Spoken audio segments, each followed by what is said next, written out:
Hello बच्चों, कैसे हो आप सब। उम्मीद करते हैं कि आप घरों पे होंगे, सुरक्षित होंगे।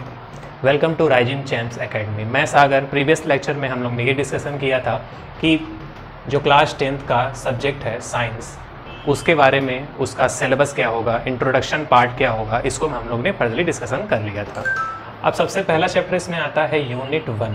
ठीक है, यूनिट 1 के अंतर्गत हमारा जो पहला चैप्टर आता है वो है केमिकल रिएक्शन एंड इक्वेशन। और यूनिट 1 हमारा क्या है, तो यूनिट 1 है हमारा chemical substances, nature and it's behaviour. ठीक है, इससे सबसे पहला जो चैप्टर आता है वो हमारा आता है केमिकल रिएक्शंस एंड इक्वेशंस। ठीक है, अब इसमें हम सब फर्दरली सबसे पहले जानेंगे कि हमें क्या क्या इस चैप्टर के अंदर स्टडी करनी है।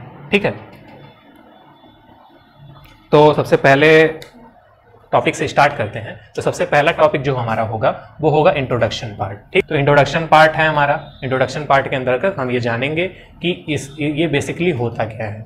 ठीक है, और इसके अलावा दूसरा जो आता है हमारा आता है केमिकल रिएक्शन। जो भी रासायनिक अभिक्रियाएं होती हैं वो क्या होती हैं, उसको जानना है, किस तरह से होती हैं, क्या बिहेवियर उनके होते हैं, इसके बारे में हमें स्टडी करनी है। इसके अलावा आता है केमिकल इक्वेशन।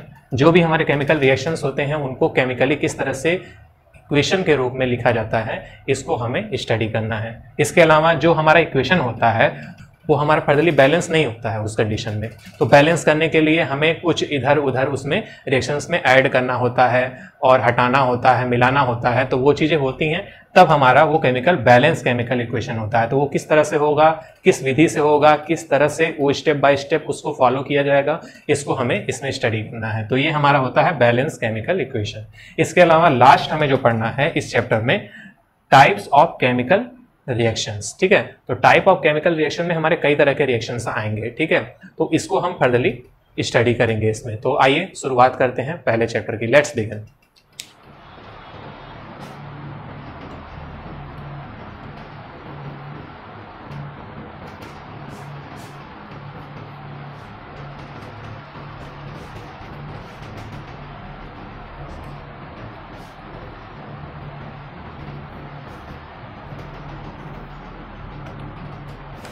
तो सबसे पहला जो चैप्टर है हमारा, उसके बारे में हम जानकारी लें और स्टार्ट करते हैं उससे।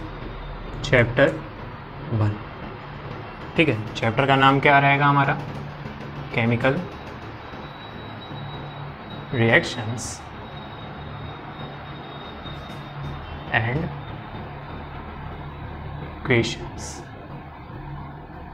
ठीक है, चैप्टर का हमारा नाम हो गया केमिकल रिएक्शंस एंड इक्वेशन। ठीक है, तो सबसे पहले हमें ये जानना है कि इनको हिंदी में भी जानकारी ले लें इनके बारे में। ठीक है, तो सबसे पहले हमारे जो केमिकल रिएक्शन होते हैं उनको क्या बोलते हैं हम लोग, रासायनिक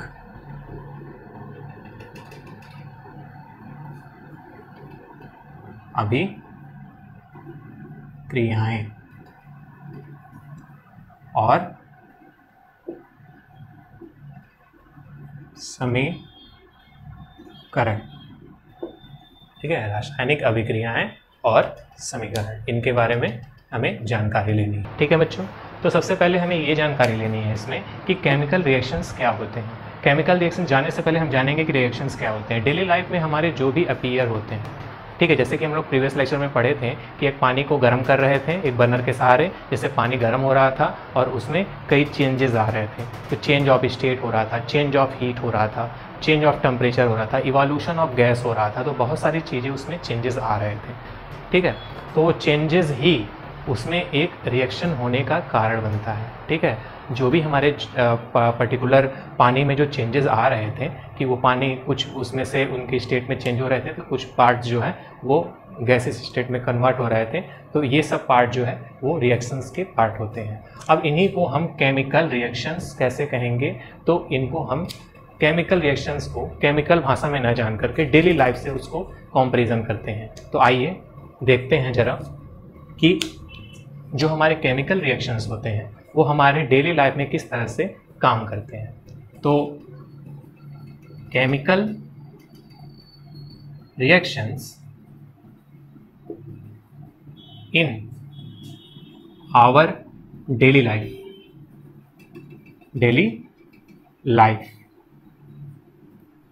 ठीक है, chemical reactions in our daily life. ठीक है, तो जो हमारे केमिकल रिएक्शन होते हैं वो हमारे रोज़मर्रा की ज़िंदगी में किस तरह से वर्क करते हैं, तो हम सबसे कुछ एग्जाम्पल्स के थ्रू इसको जानते हैं।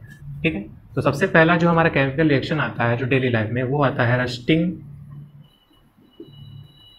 Of iron. ठीक है, रस्टिंग ऑफ आयरन्स। दूसरा जो एग्जाम्पल आता है वो हमारा क्या आता है, फॉर्मेशन ऑफ कर्ड। ठीक है, दूसरा जो एग्जाम्पल आता है वो आता है हमारा फॉर्मेशन ऑफ कर्ड्स। तीसरा जो हमारा एग्जाम्पल आता है वो आता है रेस्पिरेशन। ठीक है, रेस्पिरेशन। और चौथा जो लास्ट एग्जाम्पल है, चौथा जो हमारा आता है वो आता है डाइजेशन ऑफ फूड्स। ठीक है बच्चों, ठीक है। तो सबसे पहला हम देखेंगे एग्जाम्पल रस्टिंग ऑफ आयरन्स। तो रस्टिंग ऑफ आयरन्स का मतलब क्या होता है, लोहे पर जंग लगना। ठीक है, जैसा कि आप लोगों ने कभी कभी देखा होगा कि गेट वगैरह या कुर्सी वगैरह या मेज वगैरह जो भी लोहे की होती हैं, तो उन्हें क्या हुआ कर दिया जाता है कि अगर उन्हें कभी बरसात के दिनों में या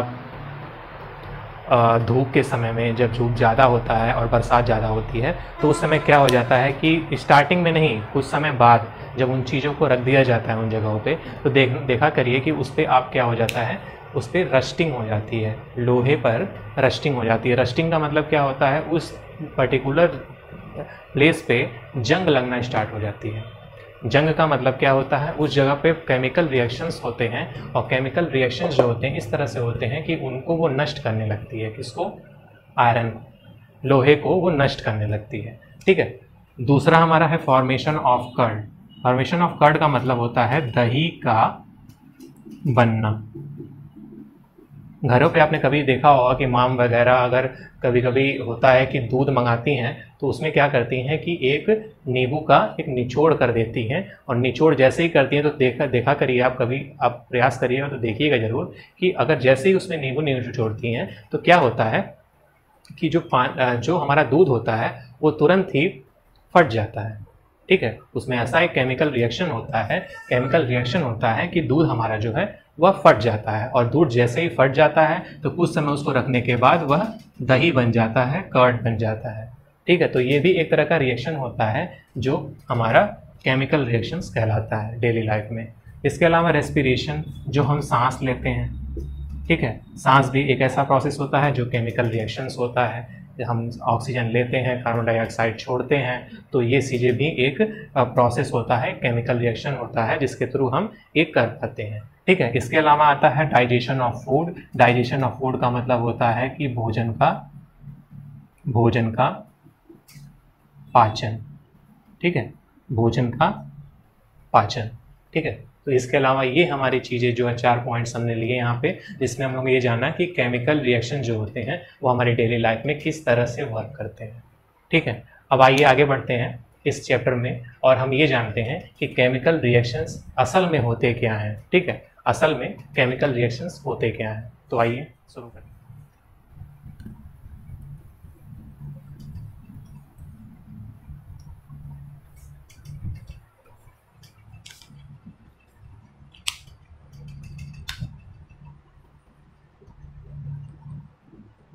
केमिकल रिएक्शंस। आप नोट्स बनाते चलिएगा, जिससे आपको ये क्लियर होता जाएगा कि कौन सा टॉपिक किस टॉपिक के बाद आ रहा है और किस तरह से हम उसको प्रिपेयर करेंगे। ठीक है, एग्जाम पॉइंट ऑफ व्यू से ये बहुत इंपॉर्टेंट होंगे। आगे के लेक्चरों में मैं इस पे क्वेश्चंस भी दूंगा, जिसपे आपको आसानी होगी कि इसको हम किस तरह से अरेंज करें, किस तरह से इसको पढ़ें। ठीक है, आइए हम लोग जान लेते हैं कि केमिकल रिएक्शंस होते क्या हैं। ठीक है, तो केमिकल रिएक्शंस सबसे पहले क्या होते हैं, आप इसे नोट करते हुए भी चलिएगा।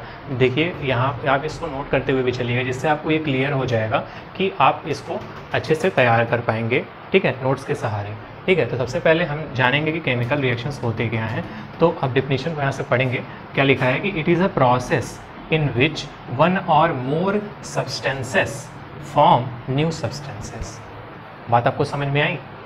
कुछ बात समझ में आई कि मतलब मैं क्या बोलना चाह रहा हूँ? कि it is a process in which one or more substances. इसको रिपीट करिए, कई बार रिपीट करिए, जिससे आपको ये समझ में आए कि ये डिफिनीशन कहना क्या चाह रहा है कि it is a process in which one or more substances form new substances. ठीक है, कि दो या दो से अधिक सब्सटेंसेस मतलब दो या दो से अधिक पदार्थ आपस में मिल करके एक नए पदार्थ का निर्माण करते हैं। ठीक है, नए पदार्थ का निर्माण करते हैं। तो फॉर एग्जांपल हम लेकर के चलते हैं जिससे आपको क्लियर हो कि ये कहना क्या चाह रहा है। ठीक है, तो एक एग्जांपल मैं लिख रहा हूं, जरा आप ध्यान देंगे यहाँ पे। Hydrogen and oxygen get combine to each other to form water. ठीक है, क्या समझा आप लोगों ने कि hydrogen and oxygen get combined to each other to form water. तो जैसा कि डिफिनीशन के हिसाब से मैंने ये देखा था कि it is a process in which one or more substances. तो ये जो दो सब्सटेंसेस है, एक या एक से अधिक, उसमें मैंने क्या ले लिया, एक ले लिया हाइड्रोजन और एक ले लिया ऑक्सीजन। दोनों को मैंने कंबाइन किया, फॉर्म किया क्या, एक न्यू सब्सटेंसेस। न्यू सब्सटेंस में क्या फॉर्म हुआ है हमारा, यहाँ पर आप लोग देखें तो यहाँ पर हमारा फॉर्म क्या हुआ है, वाटर फॉर्म हुआ है। ठीक है, तो वाटर जो है एक इस तरह से फॉर्मेशन हुआ कि हमारा जब ये हाइड्रोजन और ऑक्सीजन आपस में कंबाइन किए, बिना कंबाइन के ये क्या बन सकता था, नहीं। ठीक है, जब ये दोनों आपस में कंबाइन किए तो आपस में रिएक्शन हुआ और रिएक्शन हुआ तो हमारा क्या मिला, वाटर मिला। ठीक है, ये तो डिफिनीशन की बात हुई। ठीक है, लेकिन एक पॉइंट यहाँ पर आप ध्यान देंगे कि ये लिखा हुआ है, जरा सा आप ध्यान देंगे इसमें कि ये पॉइंट बहुत ही खास है। ये पॉइंट बहुत ही खास है, आप ध्यान से इसको पढ़ें और देखें। मैं ही पढ़ रहा हूँ, देखो आप। ठीक है, कि लिखा क्या है कि and it can not be reversed by the physical method. क्या समझे कि इसे कभी भी रिवर्स नहीं किया जा सकता बाय द फिजिकल मेथड। इन मेथडों का यूज करके जो हमने प्रीवियस 9th की क्लास में इसको अच्छे से स्टडी किया हुआ है, आप लोगों ने स्टडी किया होगा। ये सारे जो डिफिनेशंस इसके होते हैं आप लोगों ने सभी पढ़े होंगे अच्छे से। लेकिन उससे पहले हम ये जानें कि ये क्यों रिवर्स नहीं किए जा सकते। तो ये डिफिनीशन हमारा ही कहता है, ये जो हमारा पॉइंट है ये यही कहता है कि it can not be reversed by the physical method. ठीक है, मतलब कहने का मतलब ये हुआ कि जो हमारा ये पानी है, जो भी हमारा ये वाटर यहाँ पर बना है, ठीक है, जो भी ये वाटर यहाँ पर मेरा बना है, ये वाटर तो हमारा हाइड्रोजन और ऑक्सीजन को कंबाइन करने से तो मिल गया है। ठीक है बच्चों, ये हाइड्रोजन और ऑक्सीजन को कंबाइन करने से तो मिल गया है, लेकिन ये वाटर दोबारा से हाइड्रोजन और ऑक्सीजन में नहीं कन्वर्ट किया जा सकता। समझ रहे हैं बात को कि इसको दोबारा से हम ऑक्सीजन और हाइड्रोजन में कन्वर्ट नहीं कर सकते। यहाँ पर रिएक्शन किस तरह से हो रहा है कि always in continuous in forward direction. यहाँ पर ये प्रोसेस तो हो गया कि फॉरवर्ड डायरेक्शन में जाकर के वाटर बना दिया, लेकिन अब इस वाटर को हम बोले कि ऑक्सीजन और हाइड्रोजन में कन्वर्ट कर रहे हैं तो ऐसा पॉसिबल नहीं होता है। और जो फिजिकल मेथड है इसके बारे में थोड़ा सा हिंदी में जान लेते हैं कि क्या हम लोग ने 9th में पढ़ा था। ठीक है, तो सबसे पहला जो आता है इसमें है मैग्नेटिज्म। मैग्नेटिज्म क्या होता है, चुंबकत्व की प्रकृति। इसके अलावा आता है फिल्ट्रेशन, निष्पंदन बोला जाता है, छानने की प्रकृति बोली जाती है। ठीक है, और तीसरा जो आता है वो हमारा क्या आता है, सेंट्रीफ्यूजेशन। सेंट्री क्या हुआ, दूध से दही का बनना ही एक तरह का सेंट्रीफ्यूजेशन होता है, केंद्रण होता है। ठीक है, इसके अलावा आता है डिस्टिलेशन, जिसको बोला जाता है आसवन। आसवन विधि होती है एक, जिसमें हम फर्दरली कंपाउंड को अलग करते हैं। इस तरह से कंपाउंड, अगर दो कंपाउंड लिक्विड कंपाउंड आपस में मिक्स है तो उसको डिस्टिलेशन के थ्रू हम उसको अलग करते हैं, साफ करते हैं, शुद्ध करते हैं।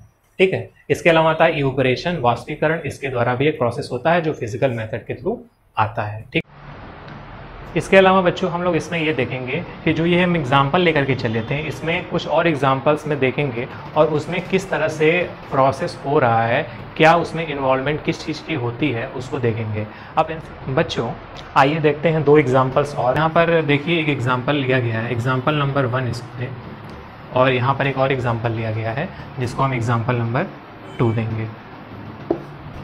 ठीक है बच्चों, सबसे पहला जो एग्जाम्पल है इसमें आप क्या देख रहे हैं कि एक यहाँ पर हमने क्या रखा है, बर्नर लगाया है। ठीक है, इसका नाम क्या है, बर्नर है।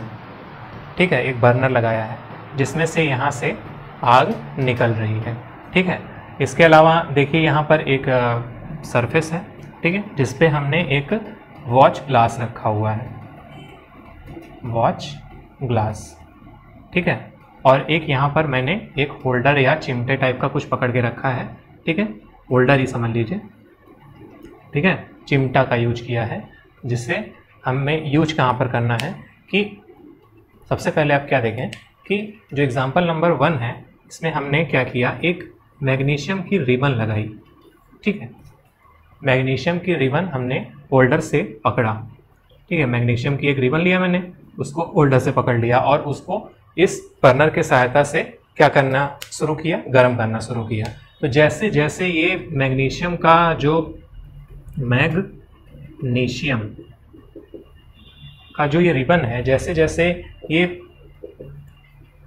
जैसे ये हमारा गर्म होता जाएगा, तो जैसे जैसे ये गर्म होगा उसमें से क्या निकल करके आएगा कि ये चीज़ जो है पाउडर में कन्वर्ट होने लगेगा। ठीक है, जैसे जैसे ये न्यूट्रलाइज होगा, जैसे जैसे ये गलेगा, तो ये पाउडर के रूप में बन करके ऐसे ऐसे ऐसे ऐसे ऐसे ऐसे ऐसे ऐसे ऐसे आकर के इस वॉच ग्लास में इकट्ठा हो जाएगा।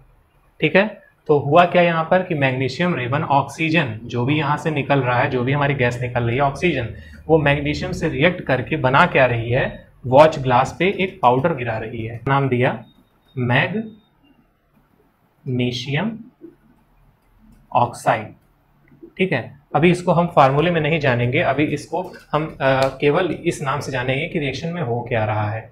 ठीक है, कि जिस तरह से हमारा ये बर्नर इससे गर्म कर रहे हैं, तो इधर से ऑक्सीजन निकल रही है, तो अभी मैग्नीशियम रिबन क्या हो रहा है, डिकम्पोज होकर के इस वॉच ग्लास पे आकर के गिर रहा है, जैसा कि यहाँ पर वो है इकट्ठा हो रहा है, यहाँ पर आकर के वो इकट्ठा हो रहा है। तो जो पाउडर हमारा पाउडर फॉर्म में इकट्ठा हो रहा है उसका नाम क्या है, मैग्नीशियम ऑक्साइड। ठीक है, इस तरह से ये एग्जाम्पल हुआ। एक एग्जाम्पल और यहाँ पर हम देखेंगे, एक और एग्जाम्पल जिसमें हमने क्या देख रहे हैं कि एक मैंने फ्लास्क लिया है। ठीक है, फ्लास्क लिया है। ठीक है, फ्लास्क लिया है, उसके अंदर हमने क्या किया है कि एक कॉर्क लगाया है। कॉर्क होता क्या है, कॉर्क एक ऐसा मटेरियल होता है जिससे हम इस वॉच ग्लास को पर्टिकुलर ऊपर से बंद कर सकते हैं। ठीक है, तो यहाँ पर आप देख रहे हैं कि इसमें एक कॉर्क लगा हुआ है जिसके द्वारा इसका जो नली है वो बंद है। इसके अलावा इसके बीच में एक चीज़ लगा हुआ है जिसको बोलते हैं ग्लास ट्यूब। ठीक है, इसके द्वारा हमारा जो गैस का इवोल्यूशन होता है वो उसके थ्रू होता है। ठीक है, तो इस एग्जाम्पल में हमने क्या किया है कि इसमें मैंने यहाँ पर आप देख रहे हैं कि कुछ लिक्विड के रूप में भरा हुआ है और यहाँ पर एक काले रंग का जो भी है ये चीज़ कांटी के रूप में दिख रहा है। तो ठीक है, कील के रूप में दिख रहा है, तो इसको हम क्या बोले हैं, जिंक बोलते हैं इसको हम क्या बोलते हैं, जिंक बोलते हैं, जिसको बोलते हैं जस्ता। तो हमने क्या किया है, जिंक के कुछ टुकड़े को मैंने लिया है और इसके अंदर उसको मैंने डाल दिया है। उसके अलावा इस कॉर्क इस ग्लास ट्यूब के सहायता से ही हमने क्या किया है, इसमें कुछ मात्रा में हमने क्या किया कर दिया है, डायलूट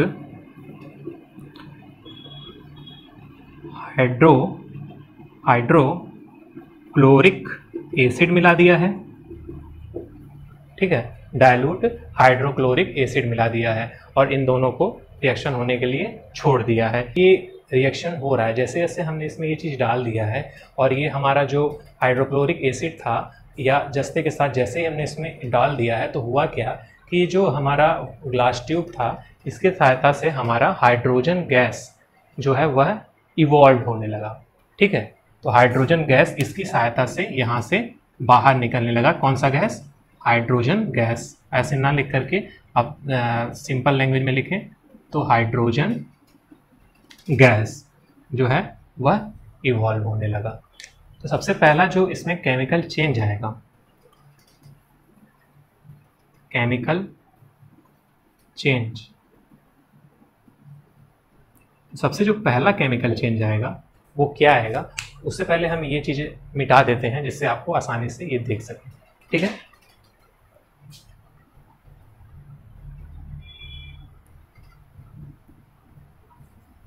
आप इसको समझते रहिएगा, आप इसको नोट करते जाइए। ठीक, नोट करते जाएंगे तो जिससे आपको क्लियरिटी होती जाएगी कि हमने क्या क्या लिखा है, क्या क्या दिखाया है। ठीक है, तो केमिकल चेंज, सबसे पहला जो केमिकल चेंज आएगा इसके स्टेट में चेंजेस आएंगे। चेंज ऑफ स्टेट में चेंज आएंगे, इसके अवस्था में चेंजेस आएंगे। अवस्था में चेंजेस का मतलब क्या हुआ कि जहां पर इस वाले एग्जांपल अगर हम देखें तो इसमें क्या हुआ था, जैसे हम इसको बर्नर की सहायता से मैग्नीशियम रिबन को गर्म कर रहे थे, ठीक है, मैग्नीशियम रिबन को यहाँ पर गर्म कर रहे थे, तो हुआ क्या कि ये पाउडर फॉर्म में कन्वर्ट हो गया, जो कि मैग्नीशियम ऑक्साइड का पाउडर फॉर्म था। सेम एज इस एग्जांपल में हम देखें तो इस एग्जांपल में हमारा क्या हुआ, जैसे ही हमने जिंक के टुकड़े को डायलूट सल्फ्यूरिक एसिड या डायलूट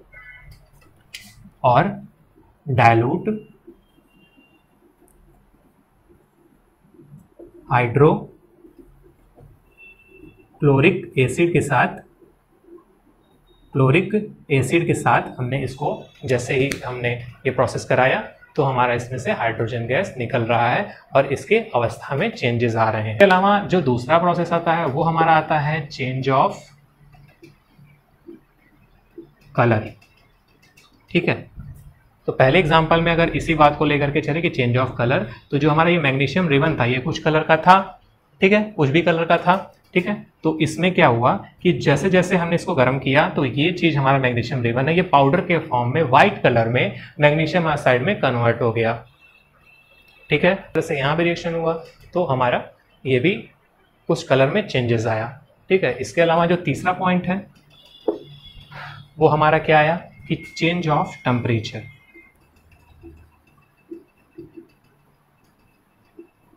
टेम्परेचर में भी चेंजेस आए कि मतलब जैसे जैसे हमने इसको गर्म किया तो किया तो हमने मैग्नीशियम देखा कि रिबन जो है वो उस समय जिस समय अवस्था में था उस समय ठंडा था, लेकिन जैसे हमने इसको गर्म किया तो सबसे पहले जब ये नीचे गिर करके आया तो ये भी उस समय गर्म रहा होगा, कुछ ना कुछ उसकी मतलब टेम्परेचर में चेंजेस आए होंगे। उस तरह से इसको भी प्रोसेस कराया गया, तो हो सकता है भाई इसका टेम्परेचर हम उस समय चेक किए हों तो कुछ और रहा हो, लेकिन जब इसको धीरे धीरे जैसे गर्म करते गए, जिस तरह से हम मिलाते गए, कॉम्बाइन करते गए, वैसे वैसे उनका टेम्परेचर भी चेंज होता गया। लास्ट जो आता है वो है इवोल्यूशन ऑफ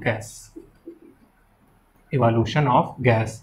इसको पहले वाले एग्जांपल से तो उतना अच्छे से नहीं समझ सकते हैं, लेकिन दूसरे वाले एग्जांपल्स में देखें तो बहुत आसानी से आप देख सकते हैं कि जैसे ही हमने जिंक को इसके साथ मिलाया, इस एसिड के साथ, वैसे ही हमारा गैस इवॉल्व होने लगा, हाइड्रोजन, जो कि यहाँ के थ्रू बाहर निकलने लगा। लेक्चर के बाद हम इसमें आगे पढ़ेंगे कि केमिकल इक्वेशंस क्या होते हैं, उनकी सहायता से हम ये जानेंगे कि ये दोनों एग्जांपल्स को किस तरह से रिप्रेजेंट करेंगे, किस तरह से उसको हम क्लासीफाई करेंगे, किस तरह से हम उसको डिनोट करेंगे कि किस तरह से हम उस रिएक्शन को कर सकें, ये लेफ्ट होगा, कौन सा राइट होगा, किस साइड से हम उसको रिएक्ट कराएंगे, किस तरह से हमारे जो अभिकर्मक होंगे, जो रिएक्टेंट होंगे, वो प्रोडक्ट में कन्वर्ट होंगे। ये सारी चीज़ें हम जानेंगे अगले वीडियो में, जिसमें हम लोग जानेंगे केमिकल इक्वेशंस क्या होते हैं। तो आज के लिए बस इतना ही। उम्मीद करते हैं आपको मेरा लेक्चर समझ में आया होगा।